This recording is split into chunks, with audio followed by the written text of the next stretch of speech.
Severe Mercy by Sheldon Vonnegut. It's this love story of Sheldon, who goes by Van, and Jean, who goes by Davy. They meet as teens and instantly have this really great connection. It's also a story of conversion and falling in love with the Lord.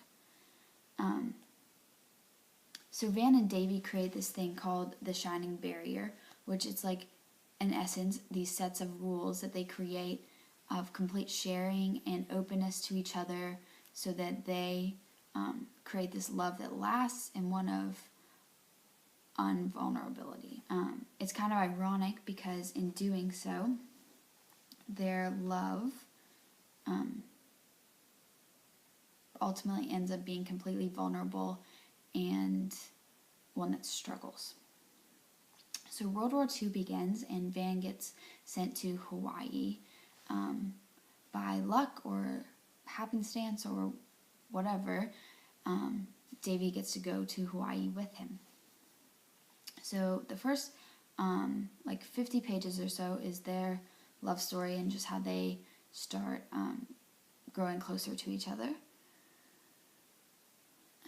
So when they come home from Hawaii, they secretly get married because Van doesn't think his parents would approve of Davy, but they end up actually really liking her.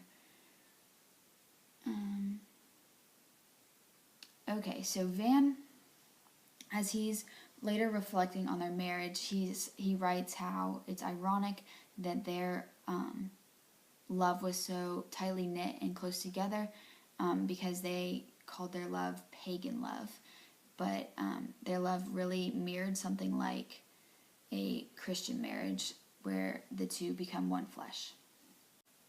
But neither of them at the time dared to be called Christians. They thought that Christianity was crazy and they didn't understand how anyone could believe in such a thing, because the fact that God became man and that Jesus and God were the same, that just really baffled them and they didn't understand.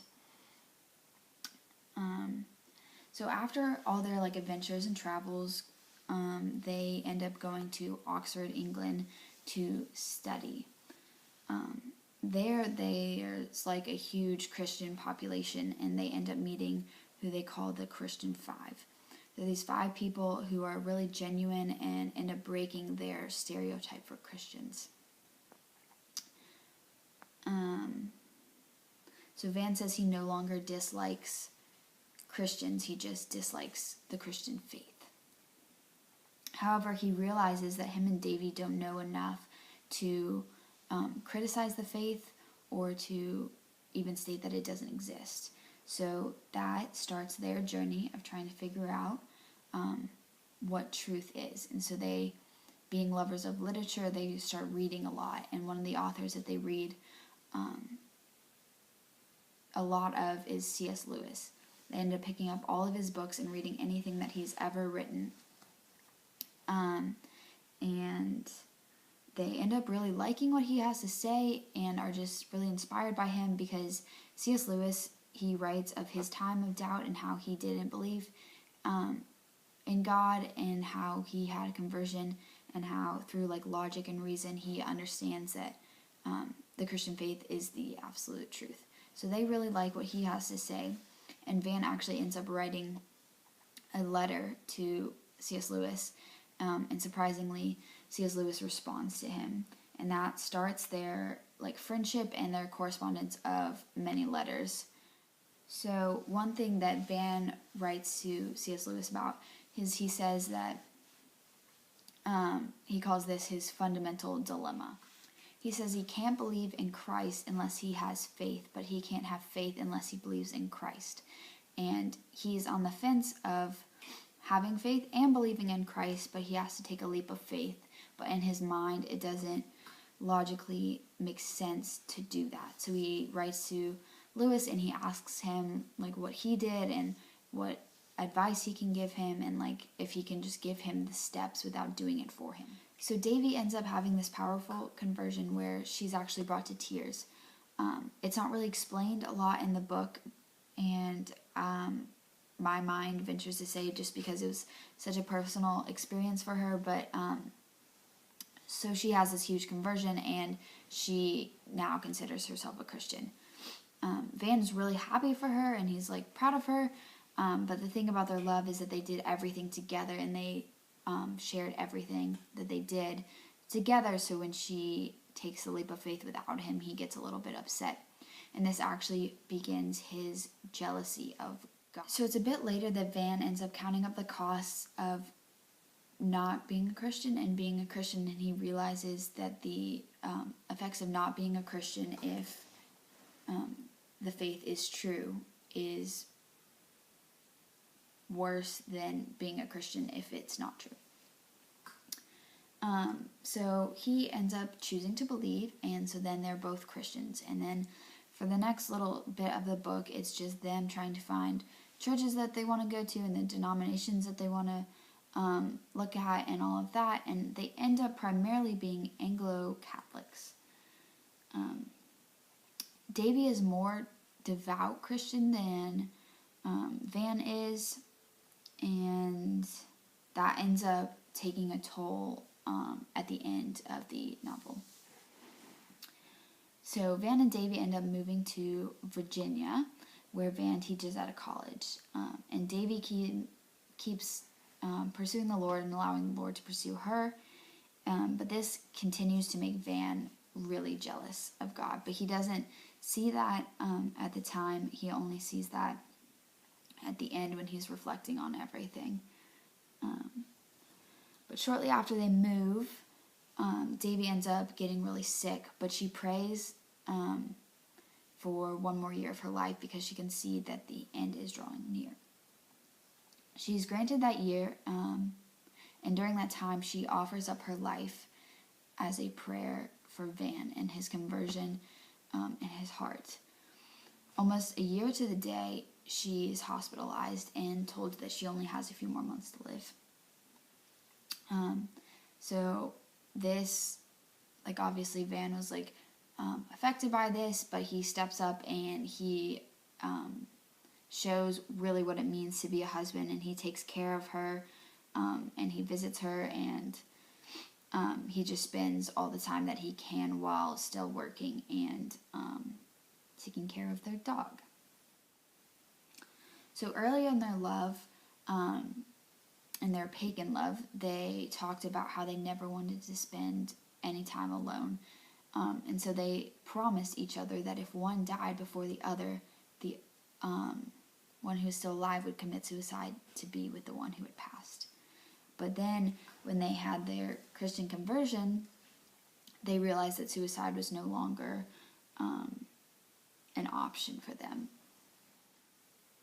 So Davy ends up passing, and this was a huge moment in the book. I was actually like brought to tears of this moment, and it was just between the love that Van was showing her and the words that she was talking about and just the journey of their life that the novel takes you through.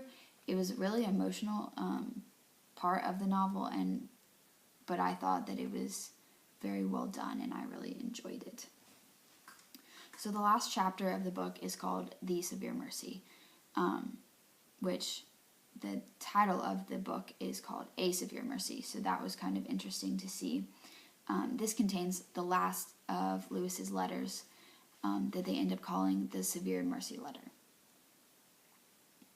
He says in the letter, you are not cutting the wood of life according to the grain. This is like talking about them being close to children and how that wasn't in the plan that was supposed to be. But he continues to say, you have been treated with a severe mercy. You have been brought to see that you were jealous of God. So from us, talking about Van and Davy, you have been led to us and God, and it remains to go on to God and us. She was further on than you, and she can help you more where she is now than she could have done on earth. You must go on. That is one of the many reasons why suicide is out of the question. So here he's talking about how Davy's death was a severe mercy. One of my favorite lines in this chapter is where it really ties everything together. It says, a mercy as severe as death, as severity as merciful as love. So later on, Lewis is talking, and he talks about 3 scenarios that could have happened if Davy were to be healed. Because Van is wondering what he could have done or if she could have been saved, and all these things that are just going through his head, and he writes to Lewis about this.